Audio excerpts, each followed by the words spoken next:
Alhamdulillah tetap semangat. Bagus ya Bu ya, saya senang nih dengan Ibu bersemangat hari ini ya.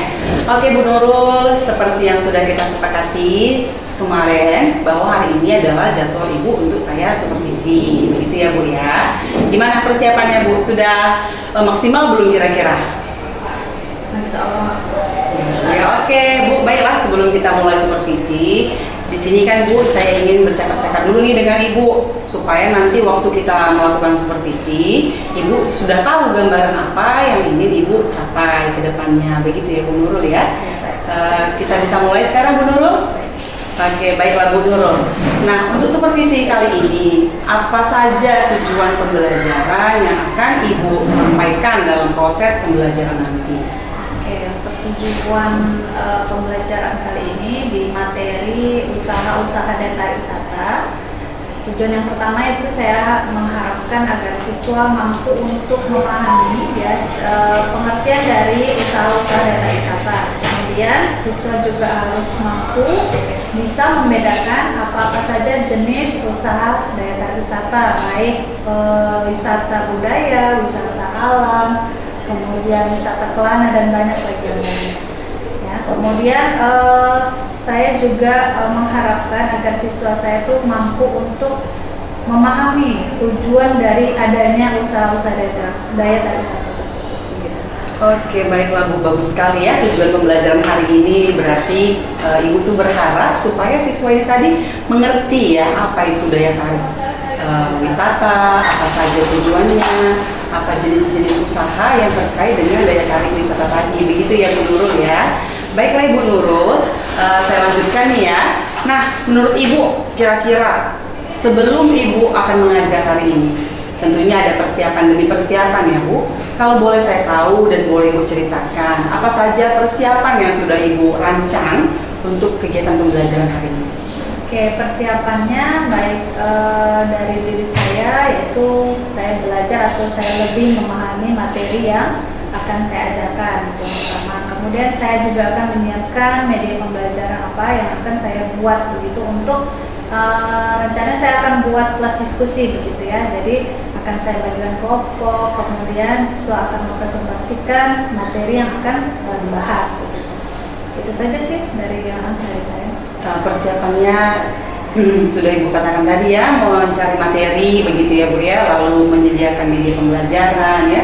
Nah, ketika Ibu melakukan tindakan menyediakan media pembelajaran, apakah ada tantangan atau rintangan yang Ibu alami ketika proses menyediakan media pembelajaran tadi?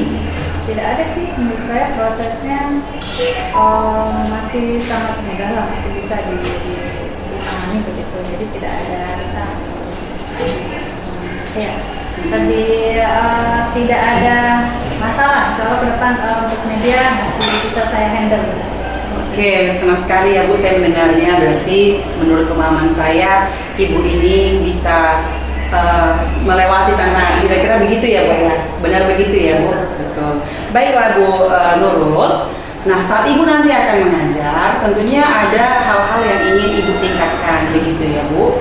Nah, kalau boleh saya tahu, apa saja sih yang ingin Ibu tingkatkan saat Ibu nantinya akan mengajar? Yang perlu saya tingkatkan, yang paling utama saya mengharapkan agar saya bisa mampu mengelola kelas lebih baik lagi. Kemudian untuk siswanya saya akan bisa lebih aktif lagi, lebih bersemangat lagi dalam kelas diskusi yang akan saya kerjakan begitu. Kemudian siswa pun lebih paham ya, dengan mereka berdiskusi, mereka lebih paham akan materi yang akan saya sampaikan. Gitu sih. Oke, baiklah Bu. Tadi Ibu sudah sampaikan apa-apa saja yang ingin Ibu kembangkan. Yang pertama tadi adalah bisa mengelola kelas dengan baik ya. Nah, saya ingin tahu nih Bu, menurut Ibu seseorang atau ciri yang dikatakan bahwa kelas itu terkelola dengan baik apa saja Bu? Menurut saya kalau kelas sudah terkelola dengan baik, mereka itu satu yang pasti tertib lah ya, ibaratnya tidak ribut, kemudian mereka ikut berpartisipasi dalam kelas tersebut, aktif, berbicara pun lebih banyak, tapi berhubungan dengan materi begitu ya, tidak mengobrol di belakang. Intinya mereka tetap fokus lah dalam kelas itu, gitu. Fokus mereka mengikuti pembelajaran. Baiklah Bu, mengikuti pembelajaran dengan fokus ya, lalu mereka juga akan lebih aktif dalam kegiatan diskusi, begitu ya Bu. Nah, bagaimana dengan Ibu supaya tahu, tadi Ibu juga berkata bahwa ingin siswa itu memahami materi yang Ibu bawakan.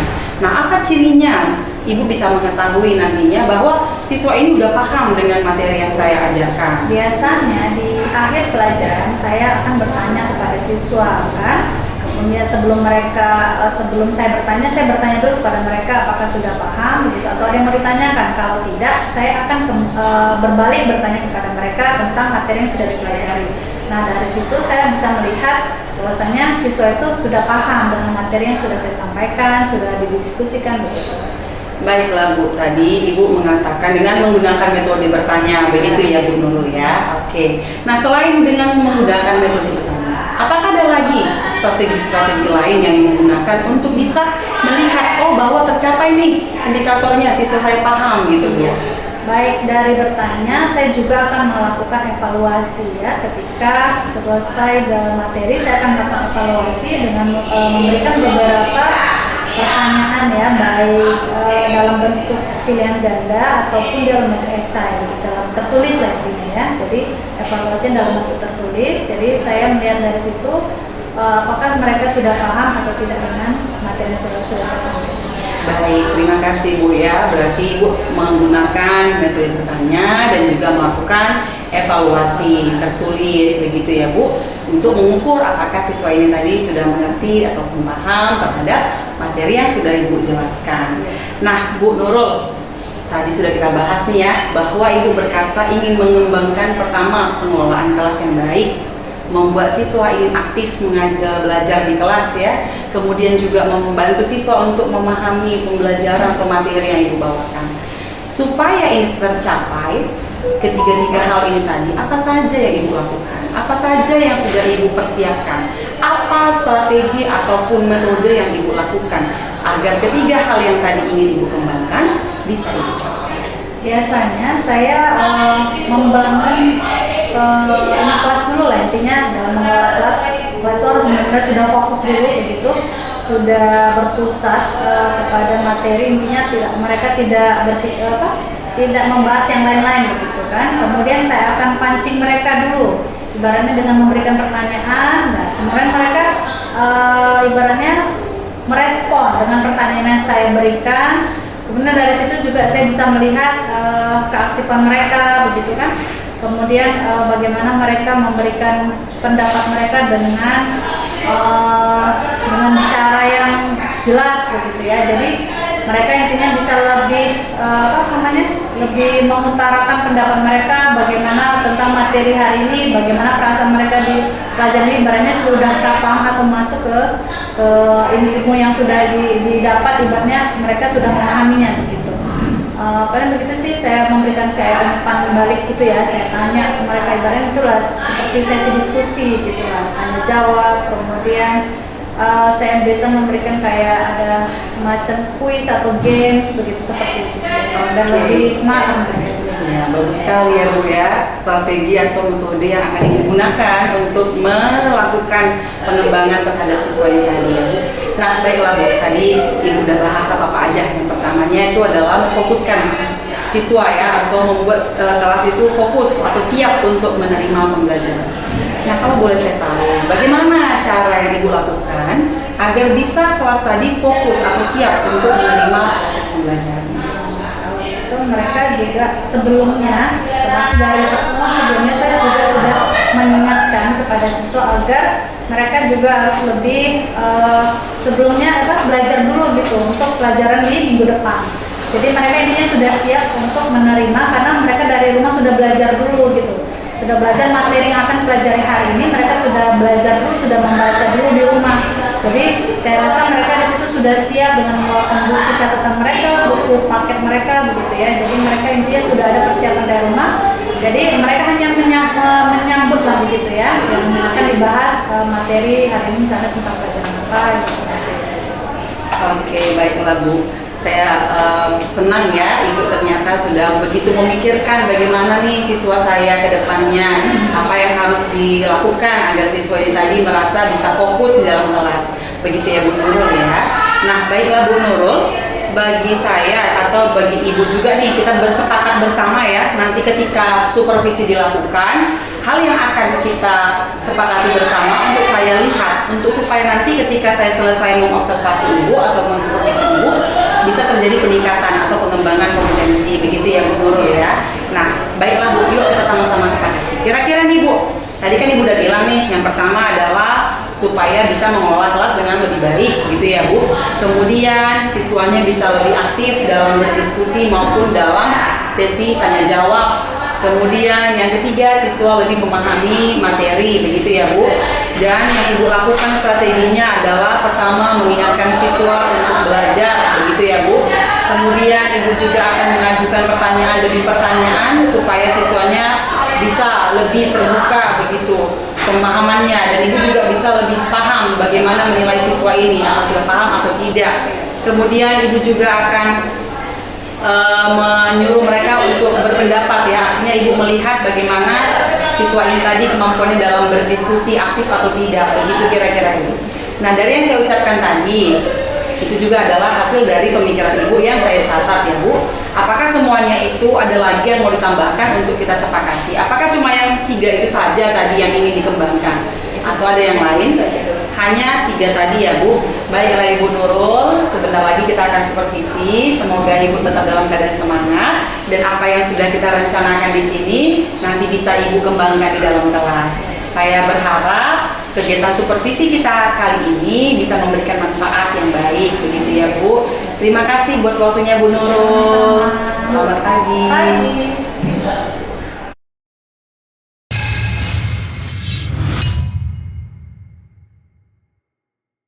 Ya, assalamualaikum warahmatullahi wabarakatuh. Waalaikumsalam warahmatullahi wabarakatuh. Oke, good morning class. Morning, Bagaimana hari ini? Oke, apakah ada yang tidak hadir? ada Mem, Fabian dan Najwa. Oh, Fabian dan Najwa, ada keterangannya? Ada Mem. Fabian kenapa nggak hadir? Sakit dan Najwa tidak ada informasi. Oke, baiklah. Oke, sebelum belajar sebaiknya kita berdoa dulu ya. Aji, mohon dipimpin doanya. Ayo. Sendiri besar. Bismillahirrahmanirrahim. Oh, maksudnya ya disiapkan aja seperti biasa. Stand up, please.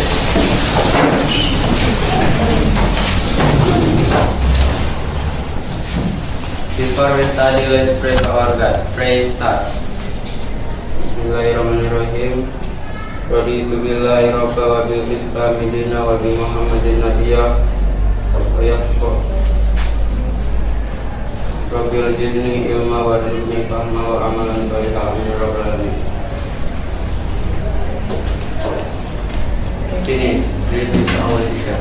Good morning, Mem. Morning class, down please. Oke, terima kasih Aziz. Baiklah, sebelum kita lanjutkan diskusi hari ini, melanjutkan diskusi yang sebelumnya yaitu minggu lalu, Mem ingin bertanya, di sini ada yang nggak yang ingat kira-kira materi minggu lalu apa ini? Ya, ulang. Organisasi kepariwisataan. Oke, baik. Organisasi kepariwisataan. Nah, sekarang Mem mau bertanya, kira-kira ada yang masih ingat nggak contoh dari organisasi kepariwisataan dunia? Ada yang tahu nggak? Ya, Raisa?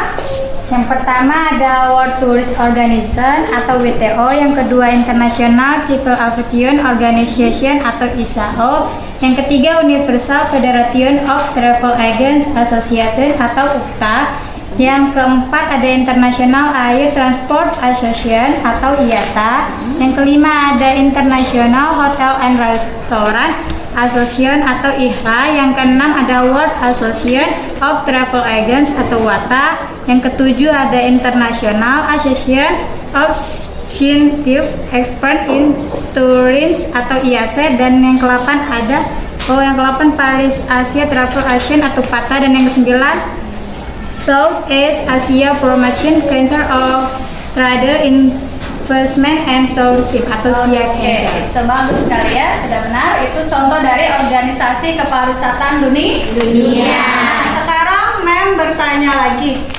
Ada yang tahu contoh organisasi kepariwisataan yang ada di Indonesia? Zita? Pertama, Association of the Indonesia Tour and Travel Agents atau ASITA. Yang kedua, Perhimpunan Usaha Taman Rekreasi Putri atau Indonesia. Iya. Yang ketiga, PHPI, Perhimpunan Pariwisata Indonesia.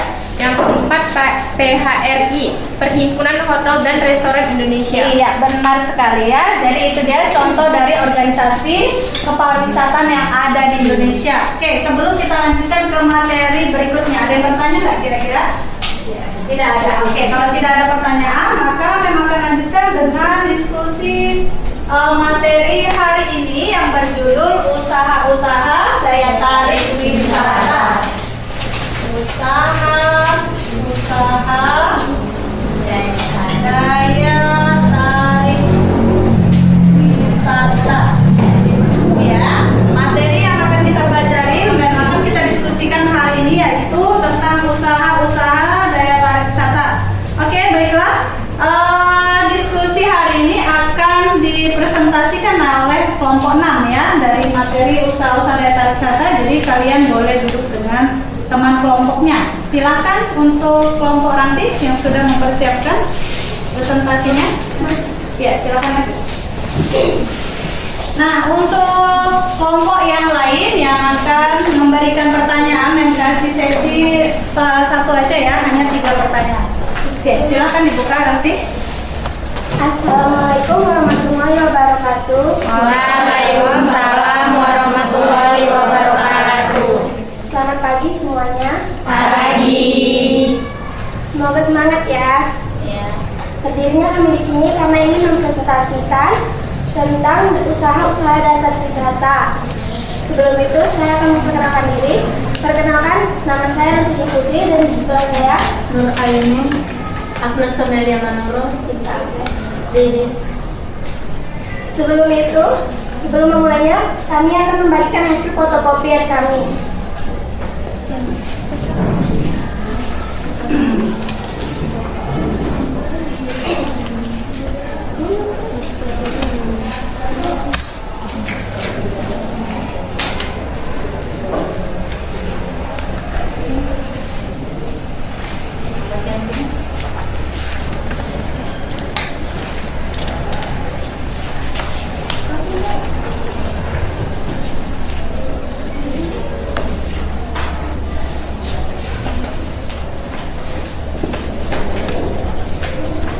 Oke, baiklah teman-teman semua, kami akan mulai presentasinya. Mohon perhatiannya, semoga kita dapat menyimak apa yang disampaikan.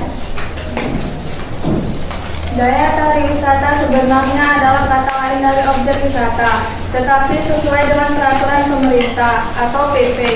Pada tahun 2009, kata objek wisata selanjutnya tidak lagi digunakan untuk menyambut suatu daerah kumpulan para wisatawan. Untuk menggantikan kata objek wisata, digunakan kata daya tarik wisata. Untuk memahami pengertian dan makna dari kata daya tarik wisata, maka perhatikan beberapa pengertian daya tarik wisata dari beberapa sumber berikut ini. Berdasarkan Undang-Undang Republik Indonesia Nomor 10 Tahun 2009, daya tarik wisata bisa dijelaskan sebagai segala sesuatu yang mempunyai keunikan, kemudahan, dan nilai yang berwujudan keanekaragaman.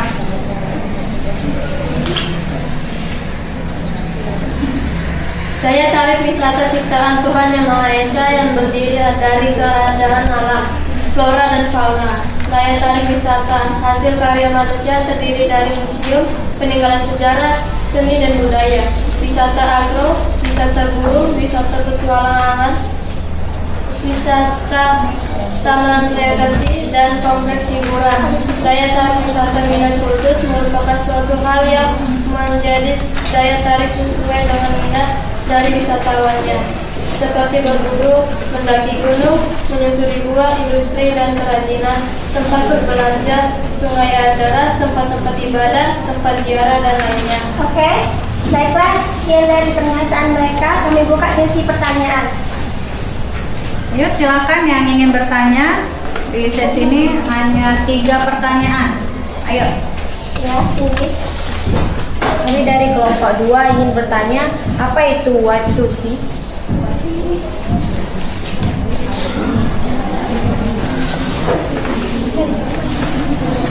Oke, ada pertanyaan selanjutnya. Pertanyaan pertama sudah, sekarang pertanyaan kedua. Nama saya Ulan, saya dari kelompok 5 ingin bertanya, sebutkan syarat-syarat dari daya tarik wisata. Oke, pertanyaan ketiga. Pertanyaan terakhir, silakan. Nasya. Perkenalan, nama saya Nasuku Jamila dari kelompok 4. Sebutkan sifat-sifat yang harus dimiliki oleh daya tarik wisata. Oke.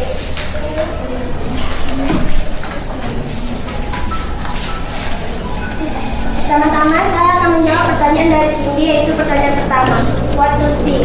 Pada tempat tersebut harus ada objek atau atraksi wisata yang berbeda dengan yang dipunyai di daerah lain. Daerah kata lain bahwa daerah tersebut harusnya mempunyai daya tarik yang khusus dan atraksi budaya yang bisa dijadikan sebagai entertainment bagi wisatawan. What to see terdiri dari pemandangan alam, kegiatan, kesenian, dan atraksi wisata. Oke, pertanyaan kedua akan dijawab oleh Aini. Yang kedua, syarat-syarat daya tarik daerah tujuan wisata yaitu what to see, what to do, what to buy, what to harvest, dan what to try. Oke, pertanyaan ketiga akan dijawab oleh Agnes. Apa pertanyaan? Apa tadi pertanyaan? Sifat.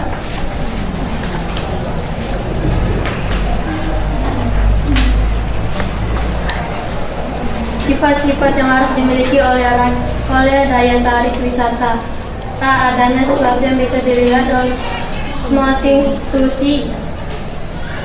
Ada sesuatu yang dapat dikerjakan, semakin to do. Ada sesuatu yang bisa dibeli, semakin to buy. Gimana? Sudah jelas penjelasan dari kelompok ini? Ya, tadi pertanyaan pertama yaitu tentang apa saja apa tadi? What to see. Jadi kalau tempat objek wisata itu harus ada yang dilihat, ya kan? Jadi harus ada yang dilihat. Apa sih tujuan mereka datang ke tempat objek wisata tersebut, begitu ya? Jadi harus benar-benar contohnya seperti kayak di pemandangan alam, begitu ya. Kemudian kalau ada contoh wisata budaya, ada kayak Candi Borobudur, begitu ya. Banyak sekali contoh-contoh dari apa yang harus kita lihat di tempat objek wisata tersebut, ya. Kemudian pertanyaan kedua tadi apa? Syarat-syarat. Syarat-syaratnya dari what to see, what to buy, what to do, ya kan? Apa yang kita kerjakan? Ya kan, what to do, apa yang kita lakukan, apa kegiatan apa saja yang bisa kita kerjakan di tempat objek wisata tersebut, ya kan. Kemudian what to buy, ya apa saja yang bisa kita beli, ya contohnya cenderamata yang bisa kita beli dari tempat wisata tersebut, ya kan. Nah, pertanyaan ketiga tadi apa? Sifat-sifat. Nah, sifat-sifatnya juga sama, ya. Jadi kalau suatu objek wisata itu dikatakan dia tempat atau objek wisata, dia harus memenuhi sifat-sifat yang tadi kita sebutkan, ya. Jadi kalau dia tidak ada kegiatan yang bisa dikerjakan, dia tidak ada apa yang bisa dilihat, ya, dan tidak ada yang bisa dibeli, contohnya dia tidak disebutkan atau tidak dikatakan oleh objek wisata, gitu ya. Jadi tidak bisa dinamakan dia satu tempat itu adalah objek wisata, ya. Apalagi misalnya lingkungannya kotor, begitu ya kan. Kemudian untuk akses menuju ke tempat wisata tersebut tidak ada, begitu. Jadi itu tidak bisa disebut dengan tempat atau objek wisata. Oke. Oke, sekian dari presentasi kami hari ini. Kalau ada kekurangan kami mohon maaf. Wassalamualaikum warahmatullahi wabarakatuh. Waalaikumsalam warahmatullahi wabarakatuh. Oke, baiklah, untuk materi ini ya tentang usaha-usaha daya tarik wisata. Kira-kira dari penjelasan teman kalian, dari diskusi yang sudah kita lakukan, ada yang mau bertanya lagi nggak? Tidak ada? Oke, baiklah. Kalau tidak ada pertanyaan, maka saya yang akan bertanya kepada kalian, ya. Oke, pertanyaan yang pertama yaitu sebutkan 3 jenis daya tarik wisata. Saya Mem. Oke, Milda.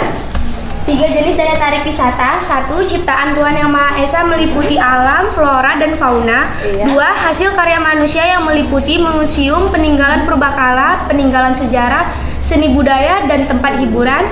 3. Perpaduan buatan manusia dan keadaan alami yang meliputi bendungan, pertanian, perkebunan, dan peternakan. Iya, bagus sekali. Jadi ada 3 jenis objek atau daya tarik wisata. Apa yang pertama?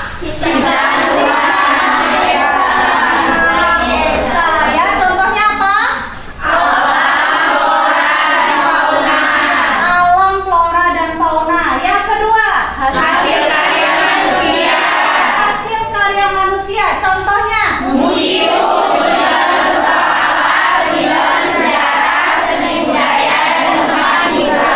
Benar sekali. Yang ketiga? Perpaduan buatan manusia. Jadi ada perpaduan antara ciptaan Tuhan dan yang buatan oleh manusia. Apa saja contohnya? Bendungan, pertanian, perkebunan, dan peternakan. Benar sekali. Itu dia ya. Oke, baik sekalian Milda.